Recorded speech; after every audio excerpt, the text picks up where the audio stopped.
നമസ്കാരം. മീഡിയ കമ്പാനിയുടെ വളരെ പ്രാധാന്യമറിയിക്കുന്ന ഡെയിലി അപ്ഡേറ്റിലേക്ക് സ്വാഗതം. എല്ലാവരും ശ്രദ്ധിച്ചിരിക്കേണ്ട കുറച്ച് പ്രധാന ഇൻഫർമേഷനാണ് വീഡിയോ വഴി ഷെയർ ചെയ്യുന്നത്. സർക്കാർ അറിയിച്ചതനുസരിച്ച് നാളെ സെപ്റ്റംബർ മാസം 11-ാം തീയതി മുതലാണ് ഓണക്കാലത്തെ പ്രത്യേക ക്ഷേമ പെൻഷൻ്റെ വിതരണം ആരംഭിക്കുന്നത്. നമുക്ക് കുടിശ്ശികയുള്ള ആനുകൂല്യത്തിൽ ഒരു ഗഡുവും അതോടൊപ്പം തന്നെ തനത് മാസത്തെ ഒരു ഗഡുവും കൂടി ചേർത്ത് 3200 രൂപയാണ് അക്കൗണ്ടിലേക്ക് കൈകളിലേക്ക് എത്തിച്ചേരുക. വിതരണം നാളെ തന്നെ ഒരുപക്ഷെ ആരംഭിച്ചേക്കാം. എങ്കിൽ പോലും ഇത്ര ദിവസത്തിന് മുൻപ് തന്നെ ആനുകൂല്യം എല്ലാവരുടെയും കൈകളിലേക്കും ബാങ്ക് അക്കൗണ്ടിലേക്കും എത്തിക്കുമെന്നാണ് സർക്കാർ ഇപ്പോൾ അറിയിച്ചിട്ടുള്ളത്. നാളെ മുതൽ വിതരണം ആരംഭിക്കും. നിലവിൽ നമ്മളുടെ ബാങ്കിലെ ബാലൻസ് ഒക്കെ ഒന്ന് പരിശോധിച്ച് സ്ഥിരീകരിക്കുക. ചില ഫോണുകളിലേക്ക് തുക അക്കൗണ്ടിൽ ക്രെഡിറ്റ് ആയെങ്കിലും അതിൻ്റെ അറിയിപ്പുകൾ മെസ്സേജ് ആയിട്ടൊന്നും വരാറില്ല. അതുകൊണ്ട് തന്നെ ഇങ്ങനെയൊക്കെ ഒന്ന് മനസ്സിലാക്കി വെക്കുന്നതിന് വേണ്ടി ഗുണഭോക്താക്കൾ ശ്രദ്ധിക്കേണ്ടതാണ്. നമുക്ക് ആരോഗ്യപരമായിട്ട് എന്തെങ്കിലുമൊക്കെ മരുന്നുകൾ മേടിക്കാനുണ്ടെങ്കിൽ അതിനുവേണ്ടി അല്ലെങ്കിൽ നമ്മുടെ ആവശ്യങ്ങൾക്ക് വേണ്ടി ഈ തുക വിനിയോഗിക്കുന്നതിന് വേണ്ടി സാധിക്കുന്നതായിരിക്കും.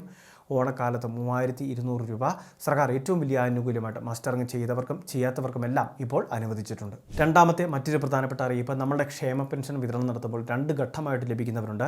7 ലക്ഷത്തോളം വരുന്ന ഗുണഭോക്താക്കൾക്ക് കേന്ദ്ര സർക്കാരിൻ്റെ പെൻഷൻ സഹായം കൂടി അക്കൗണ്ടിലേക്ക് ലഭിക്കുന്നുണ്ട്.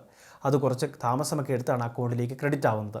200 രൂപ ലഭിക്കുന്നവരുണ്ട്, 300, 500 എന്നിങ്ങനെയൊക്കെ ആനുകൂല്യം ലഭിക്കുന്നവരുണ്ട്. ഇവരിൽ ഈ കഴിഞ്ഞ മാസങ്ങളിലൊക്കെ പെൻഷൻ അനുവദിച്ചപ്പോൾ ആനുകൂല്യം ആർക്കെങ്കിലുമൊക്കെ ലഭിക്കാതെ വന്നിട്ടുണ്ടെങ്കിൽ, അതായത് തുടർച്ചയായിട്ട് ആനുകൂല്യം മുടങ്ങുന്നവരുണ്ടെങ്കിൽ അവർ പഞ്ചായത്തിൽ അല്ലെങ്കിൽ മുനിസിപ്പാലിറ്റിയിൽ എത്തിച്ചേർന്ന കൃത്യമായിട്ട് ഒരു അപേക്ഷ സമർപ്പിക്കണം, അല്ലെങ്കിൽ പരാതി പോലെ അത് സമർപ്പിക്കണം. അതോടൊപ്പം തന്നെ ആധാറിൻ്റെ ഒരു പകർപ്പ് കൂടി ഉള്ളടക്കം ചെയ്യണം. ആധാറുമായിട്ട് സീഡ് ചെയ്തിട്ടുള്ള ലിങ്ക് ചെയ്തിട്ടുള്ള നമ്മളുടെ ബാങ്ക് അക്കൗണ്ടിലേക്ക് കേന്ദ്ര സർക്കാരാണ് ഈ തുക നിക്ഷേപിക്കുന്നത്.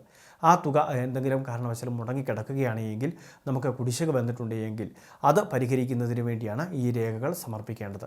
അങ്ങനെ മുടങ്ങിയ ആനുകൂല്യം അല്ലെങ്കിൽ തുടർന്നുള്ള ആനുകൂല്യമെങ്കിലും നമുക്ക് മുടങ്ങാതെ ഇരിക്കും. മൂന്നാമത്തെ മറ്റൊരു പ്രധാനപ്പെട്ട അറിയിപ്പ്, നമ്മളുടെ സംസ്ഥാനത്തെ മഹാത്മാഗാന്ധി ദേശീയ ഗ്രാമീണ തൊഴിലുറപ്പ് പദ്ധതി, അയ്യങ്കാളി നഗര തൊഴിലുറപ്പ് പദ്ധതി തുടങ്ങിയ സ്കീമുകളിൽ കഴിഞ്ഞ വർഷം 100 പ്രവൃത്തി ദിനങ്ങൾ പൂർത്തിയാക്കിയവർക്ക് 1000 രൂപ വീതം പ്രത്യേക ധനസഹായം അനുവദിച്ചു. ഓണക്കാലത്ത് ഒരു പ്രത്യേക ഉത്സവത്തെയായിട്ടാണ് ഇവർക്കും 1000 രൂപയുടെ വിതരണം നടത്തുന്നത്. ഉത്രാടത്തിന് മുൻപ് തന്നെ പരമാവധി ഗുണഭോക്താക്കൾക്ക് ആനുകൂല്യം നൽകുന്നതിന് വേണ്ടിയുള്ള ശ്രമത്തിലാണ് സംസ്ഥാന സർക്കാർ. ഏറ്റവും അവസാനത്തെ പ്രധാന അറിയിപ്പ്, കേന്ദ്ര സർക്കാരിൻ്റെ PM കിസാൻ സമ്മാൻ നിധി 2000 രൂപ വിതരണം അടുത്ത മാസത്തോടെ ഉണ്ടാകുമെന്ന് ഏറ്റവും പുതിയ റിപ്പോർട്ട് വരുന്നു. ദീപാവലി ഉൾപ്പെടെയുള്ള വിവിധ ആഘോഷങ്ങളോടനുബന്ധിച്ചായിരിക്കും കേന്ദ്ര സർക്കാർ ഇതിന്റെ വിതരണം നിർവഹിക്കുക. 17 ഗഡുക്കളിലൂടെ 34,000 രൂപ നമുക്ക് നാളിതുവരെ നൽകിയിട്ടുണ്ട്. അടുത്ത ഗഡു കൂടി ആകുമ്പോഴേക്കും 36,000 രൂപയാണ് കേന്ദ്ര സർക്കാരിന്റെ സഹായമായിട്ട് ഗുണഭോക്താക്കളുടെ ബാങ്ക് അക്കൗണ്ടിലേക്ക് നൽകുക. വളരെ പ്രധാനപ്പെട്ട കുറച്ച് ഇൻഫർമേഷനാണ് വീഡിയോ വഴി ഷെയർ ചെയ്തത്. ഇതുപോലുള്ള വിവിധ അറിയിപ്പുകൾ തുടർന്നും ലഭിക്കാൻ ചാനൽ സബ്സ്ക്രൈബ് ചെയ്യുക, ഫോളോ ചെയ്യുക.